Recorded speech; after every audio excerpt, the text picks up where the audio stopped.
composter for the past 14 years, and I've been asked to do an activity for you guys. So today we're going to talk about 5-gallon bucket. And this is a composter project that you and your kids can do together. And basically all you need is 4 things. Well, 5 if you count the bucket. You need a bucket with a lid that snaps on securely. Something that you can pop off when you want to add more material. And you need your carbon source, which is going to be 66% of the material that you add. So here I'm using shredded leaves. And what you're going to want to do is take some sharp scissors and cut that material up finely as possible, because the smaller your surface area is, the better it will break down, and the microbes can get in there and eat all that material and make it into humus. The other thing that you're going to need, I should say the third thing, is a green matter, which is food, basically your waste in the kitchen. Banana peels, tea bags, coffee grounds, any kind of vegetable that you don't need and you want to discard. You should collect it in a little bin like this. They make them in different varieties, and you can store them in your garage where it's cool, or in your basement, or your refrigerator. But basically you want to be able to store it and keep it from the garbage can, because this is going to divert. Going to reduce the carbon that's being released into the atmosphere that's making methane, which is worse than carbon dioxide.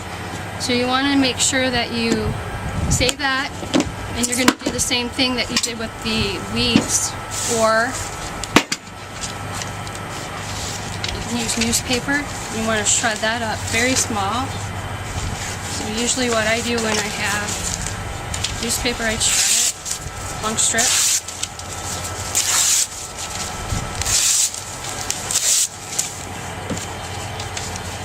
And then take scissors later and cut it into smaller bits. But anytime you run out of leaves or any other plant material, you want to make sure you make it small. And again, that should be 66% of that bucket that you have.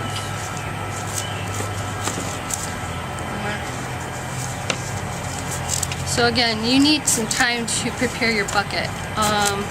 Today it took me about, I'd say 45 minutes to cut my leaves up into really small sizes. And that's going to make a successful compost bucket. You want to making sure that it's small. So cut that up. And if you have a shredder, like a paper shredder in the house, that's probably even better. Just make sure you put a bag on it. That way you can just toss it in the bucket.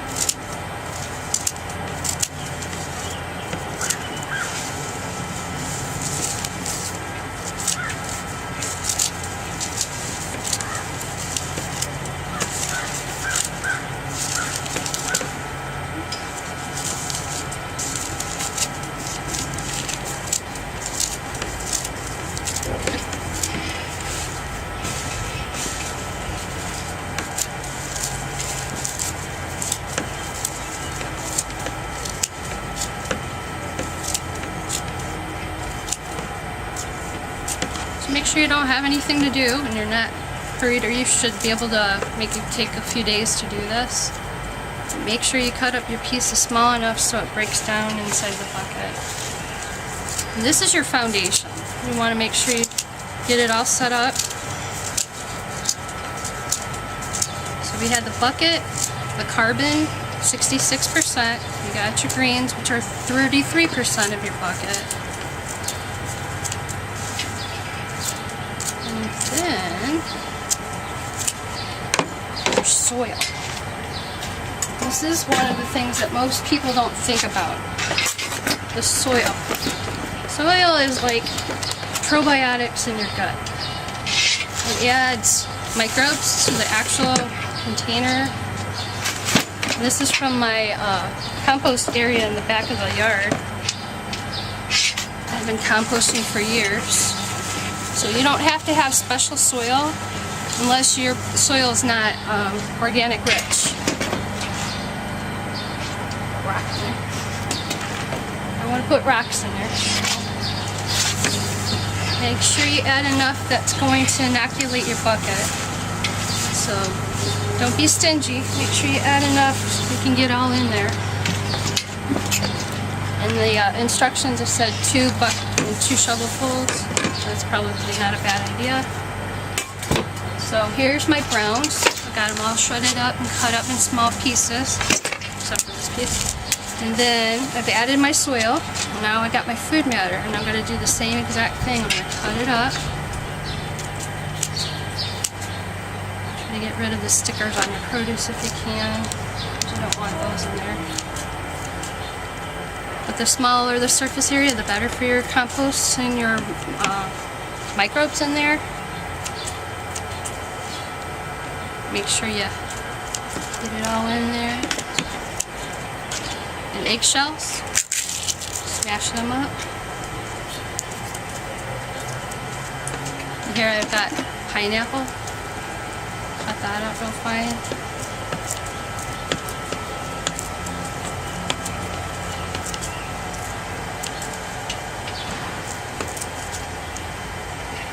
Kind of smells like wine. It's been sitting in here for a few days. It's starting to ferment, so it's not bad. It's good stuff.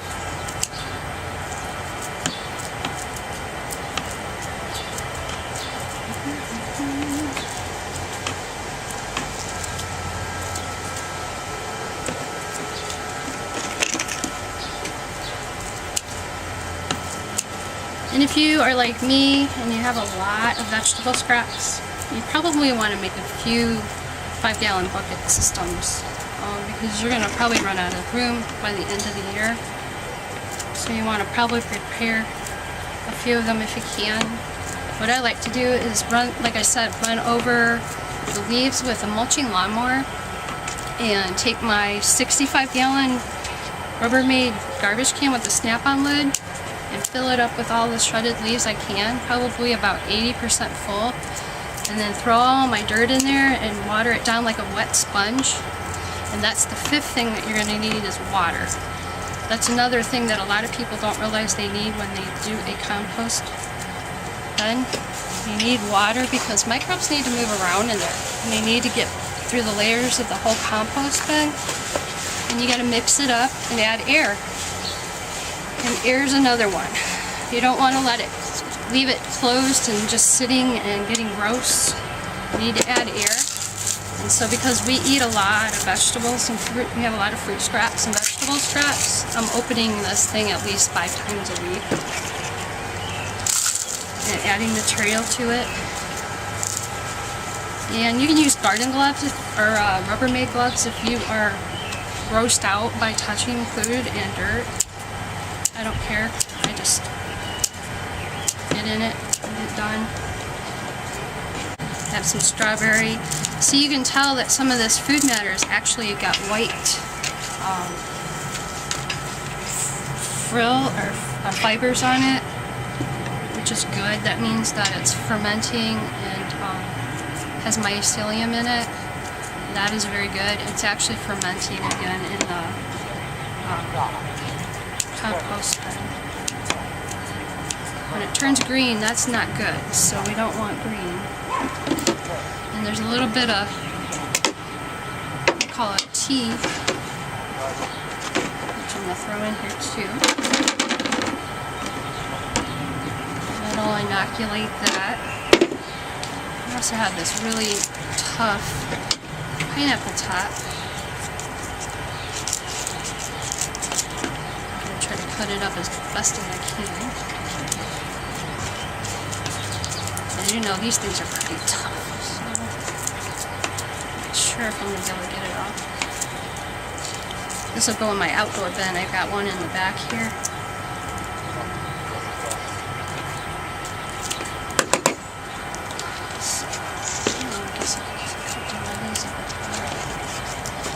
So there is some limitation to what you can put in the bucket because you have to cut it up small. So if you can't cut it, put it in your outdoor bin. And again, this is some pineapple and banana peels, strawberries, eggs, eggshells. Make the kind of small, cut up apples that are mushified.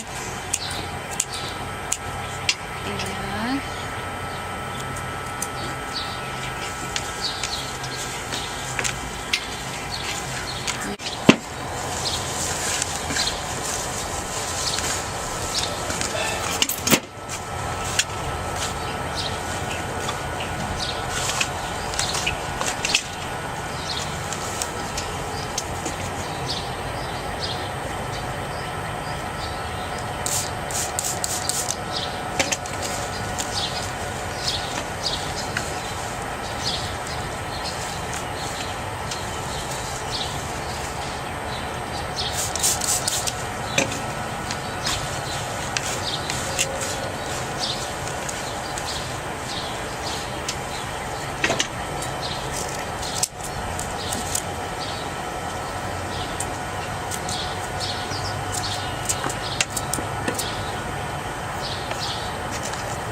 And here's a close-up of that bucket so you can see it's all broken down really small, and there's soil mixed in there with all the food matter. You kind of get an idea about is this one right here. So it has a snap-on lid.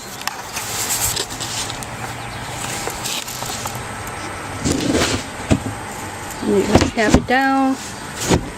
And it doesn't have to be clean in the sense of dirtiness, but you don't want any kind of chemicals or toxins when you make one of these bins, because you want the microbes to be safe.